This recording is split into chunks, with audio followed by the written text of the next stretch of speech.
سلام. برای طرز تهیه یک اسموتی موز بسیار مقوی و خوشمزه احتیاج داریم به 3 عدد موز، 5 عدد گردو و 5 عدد خرما.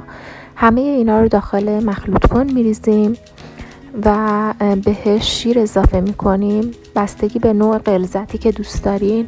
من چون خیلی غلیظ دوست داشتم 3 لیوان شیر اضافه کردم.